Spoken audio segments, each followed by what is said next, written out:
Good morning, all of you. Today we are going to discuss about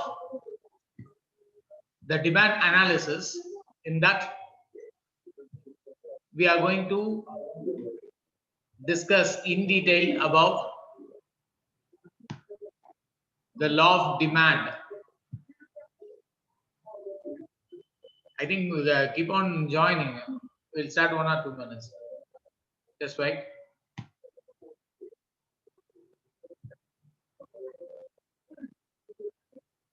Actually, in managerial economics, demand is considered to be the backbone.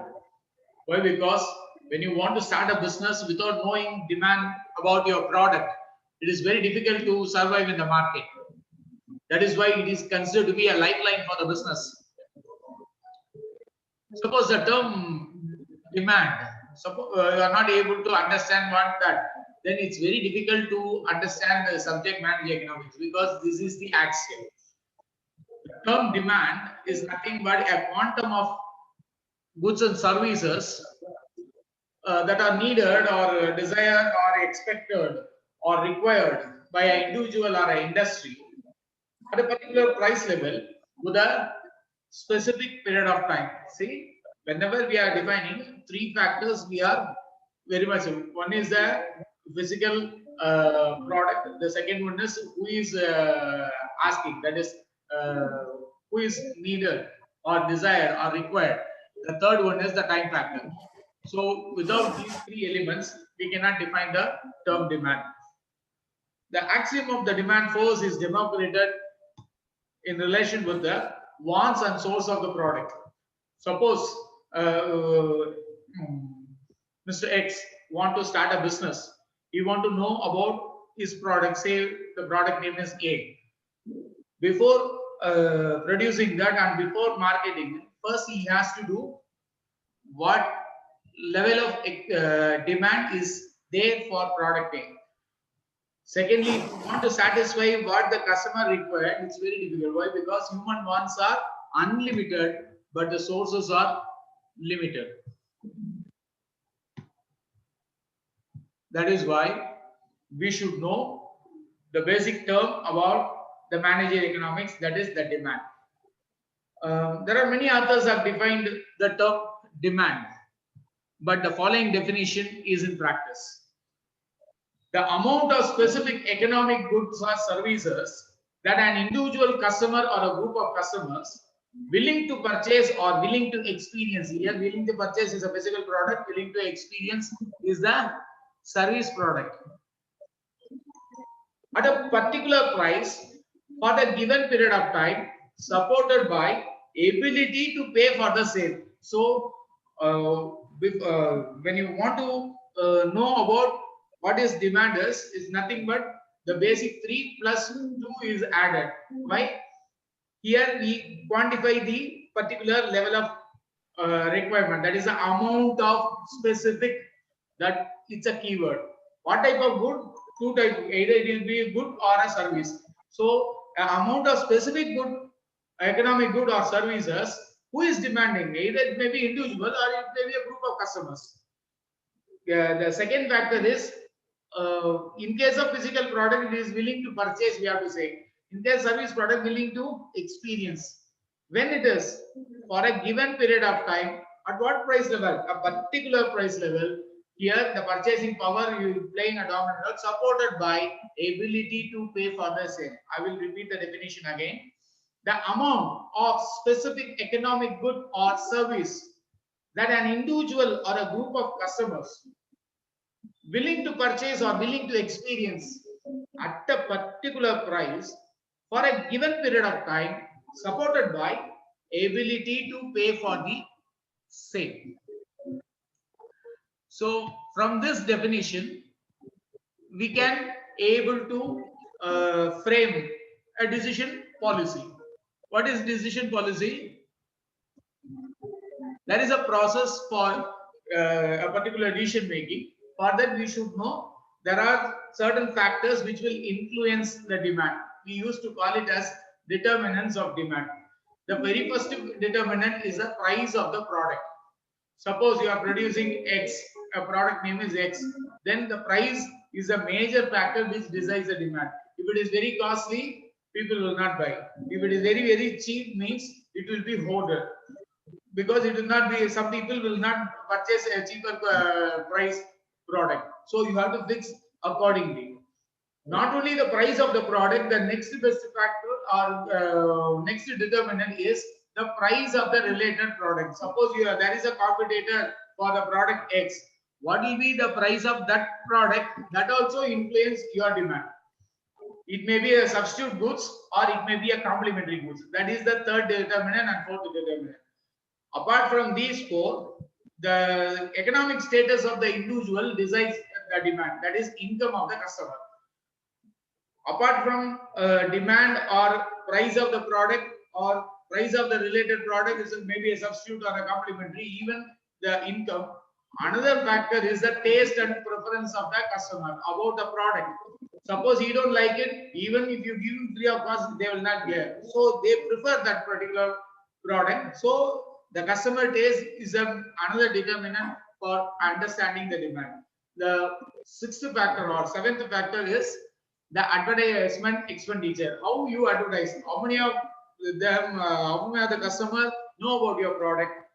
That is the seventh factor. Apart from these, there are many other factors are there which are categorized in other determinants of the product. It may be material, or it may be market structure, it may be inventory control, it may be essential product. So based on that category of the product, there are many other factors are there. So major determinants are the price of the product, price of the related product, whether it is a substitute product or a complementary product, the economic status, the taste and preference, and advertisement factor. These are the major determinants of the demand. Now let's move to the next one. It is individual demand and market demand. Individual demand means there are what the 7 determinants now. That is nothing but individual demand. Here I have given an equation QA equal to function of PA, Y, P1, P2, all these things. All these things is nothing but the determinants of demand. In the previous slide, we saw one flow chart. Now, the same thing I have given in an equation form. QA is a quantity demanded. P is the price of the product. Then Y is the economic status, the level of income. P1, P2 is the price of the related product, substitute or complementary. TP is a taste and preference, advertisement. The other factors I have shown now is nothing but consumer may expect so these are the other determinants. So whenever you include only these factors, then that demand is an individual demand. Then what is one market demand? Apart from that individual demand, you should add 3 more factors, nothing but the size of the market. We used to call it in statistics as a population. That is, in a particular market, there are 11 competitors are there, means that structure is a oligopoly market. The population will, how many customers for each competitor will give the total population. Then one more factor is demographical factor, that is age, gender, the purpose or medical or educational, like that service product is there now. So demographical factor also will be added. The age of the customer, the gender of the customer may use. There are certain products where only ladies will buy. There are some products only gents will buy. So that demographic factor also will influence the demand.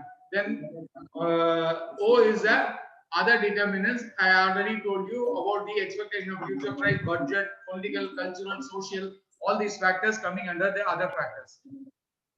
Now the actual part of the today's discussion, the law of demand. Actually, this particular law give relation between the price of the product and demand for the product.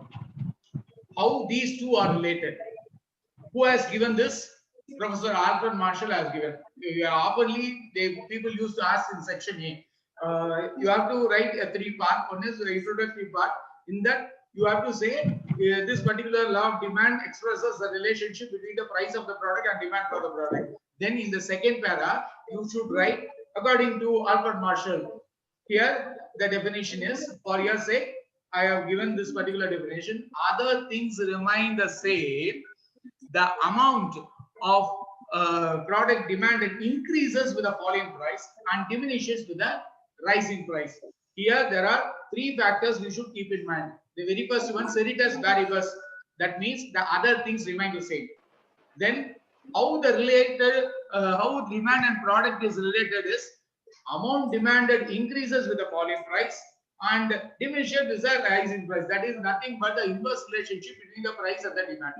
So based on this particular definition, Albert Marshall, before explaining about this relation, he have listed out a list of assumptions. There are 7 assumptions is there. The first assumption is no change in the price of the related commodities. The income of the customer is constant, and there is no change in the taste and preference of the customer. Of course, the habit or style or passion, those things are not changing. There is no change in technology, and the size of the population remains the same.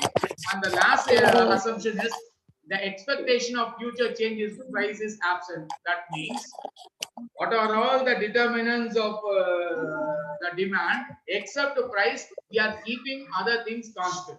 So he made this 7 assumption. After that, he explained the law of demand.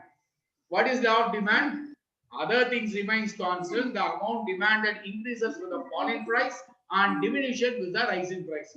So based on that definition, now we can be able to list out these 4 features. What are the 4 features? First, we have to say about the relation between the price and the demand. There is an inverse relationship between the price of the product and the quantity demanded. So next one, we have to say about the character of the variables. One is independent, another one is dependent. Which is independent? The price. So the second feature should be the price of the product is independent variable. Then what about the demand? The quantity demand will be dependent variable. அதாவது price increase or decrease ஆகிறதுனால தான் demand increase or decrease ஆகுதுன்னு சொல்றாங்க. That is, price is independent, product is dependent. Finally, the fourth feature, it is very much needed. Without this feature, you cannot write other feature. That particular Greek word, we used to call it as ceteris paribus. What does it mean? It's nothing but other things being equal. For your sake, I will repeat the definition again. According to Albert Marshall, other things being equal, the demand increases with the falling price and diminishes with the rising price. But as far as that particular law of demand is concerned, it expresses the relation between the price and demand. That is why the demand curve slopes downwards from left to right. When you measure the quantity demanded in the x-axis and the price in the y-axis, if you draw the demand schedule, the shape of the demand curve is downward sloping curve from left to right. That is why I have given this particular graphical representation. The law of demand gains its importance not because of that particular definition or a model, because of the exception. Do you know why? Any type of product will not coming under this law of demand. That is why it is called exception. Whenever there is no inverse relationship between a price and a demand, then it is exception to law of demand. Suppose in case of necessary goods, what is as a particular product, say rice. The price of the rice 1 kg is 50 rupees. Supposing it is 50 rupees. Suppose it is increased to 100 rupees. From next month onwards, I will eat less. People will not say. They will demand the same quantity. So here there is no inverse relationship. So in case of necessary goods, the law of demand will not hold good. So this is the very first exception. The second exception is called Giffen paradox. Giffen paradox means in case of inferior goods, the law of demand will not hold good. Why? There is no inverse relation in case of inferior goods. Suppose one example for inferior goods is salt. Price of the salt does not decide the demand. Even if you give free of cost, they need some quantum. Even it is 1000 rupees, we will buy that particular quantum because without salt we cannot eat. Am I right? So who have invented this? Professor Sir Robert Giffen. Using his name only, the concept is known as Giffen paradox. What is Giffen paradox? It's nothing but exception to law of demand. In case of inferior goods, there is no inverse relationship between the price of the product and the demand for the product. It's a very easiest one, but you should understand that.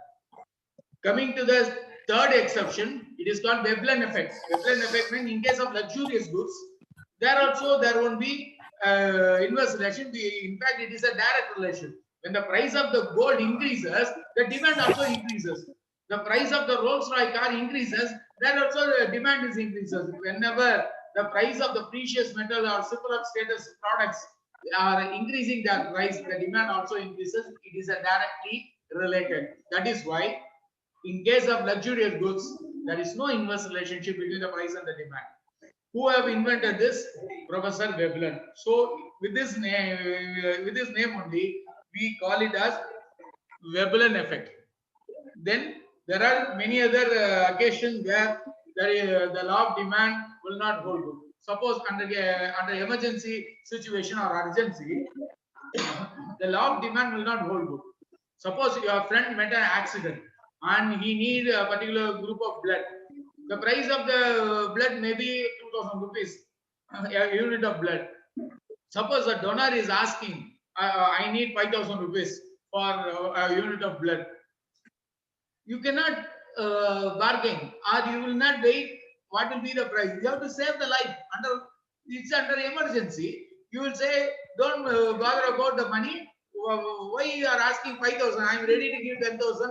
Donate the blood, because we have to save the life. So whenever there is an urgency or an emergency situation, the law of demand never be right to apply.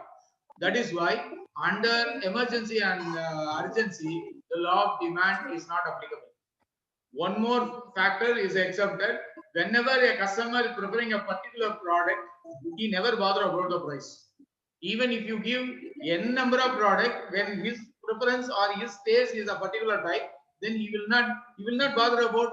He will be addicted with that particular product. Then how he will think about the price of the product? Then one more thing, change of fashion. Why? Because suppose Happy New Year 2015, there is a T-shirt. Now we will buy that. You may think that it is 5 years old. Even it is produced in 2020. Because of the word, you don't want, because it's a old fashion. So these are all some assumptions. Not assumption, it is exception to law of demand. On the whole, we may say at prima facie, it is definitely there is an inverse relation. Whenever there is an increase in price, people will demand less.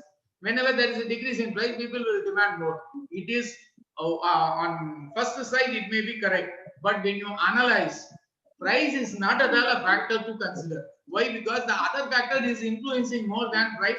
But the customer point of view, he know only one factor, price. But from seller or producer point of view, price is not the criteria. Even though if the consumer is ignorant about the product, he will sell in a very high price. He don't know. He will come and buy. So it is exception to law of demand. Consumer ignorance is exception to law of demand. So as far as law of demand, suppose they are asking section B, how you have to write? First, you should say this particular law expresses relationship between the price and the demand. Who have told this particular law? Professor Alfred Marshall. Then the third heading, you should write the definition. Then the fourth heading, you have to list out the 7 assumptions, and you have to list out 4 features, and then at least 5 to 6 assumptions. After that, when you conclude, you should say there are 3 reasons for particular thing. The demand curve slope downwards. One is price effect. Second one is income effect. Third one is substitution effect. Because of the price effect, it is coming down. Because of the economic status of the customer, the demand curve is played. Suppose people are preferring cycle when he is earning 5,000 rupees. Suppose he is earning 15,000 rupees, he will not expect the price. The preference will be move from cycle to motorcycle. Suppose he is earning 50,000 rupees, his preference move from motorcycle to little bit costlier, higher cc vehicle he may prefer. Suppose he is earning 1 lakh, no 2-wheeler, only 4-wheeler. Even if he earning 2 lakh or 3 lakh, he will not only prefer particular car, he will demand car with a driver. So the demand is keep on changing. Apart from these 3, in economic point of view, 3 more factors are included. One is the law of diminishing marginal utility. Whenever you prefer a particular product, at certain level, the demand will be reducing. Whenever there is a new entrant for a particular product, definitely the demand goes slope downwards. Then multiple use of a same product, definitely the demand goes slope downwards. Suppose if they ask in section A, you write the first 3 points: price effect, income effect, and substitution effect. Suppose they are asking in section B, you have to include the fourth, fifth, and sixth. That is law of diminishing marginality, new entrant of customer, multiple use of car. You have to, not only that, you should make a paragraph for each heading. Then only the answer will be a correct one. You can score 7 out of 8 marks. So with this, I'm winding the class. Tomorrow I will take, in the next class I will take the elasticity of demand. All of you, please type your name with class in the chat box. There are 61 participants, only 54 have completed your name. 7 of you have not yet typed your name, because with this only I am giving the attendance.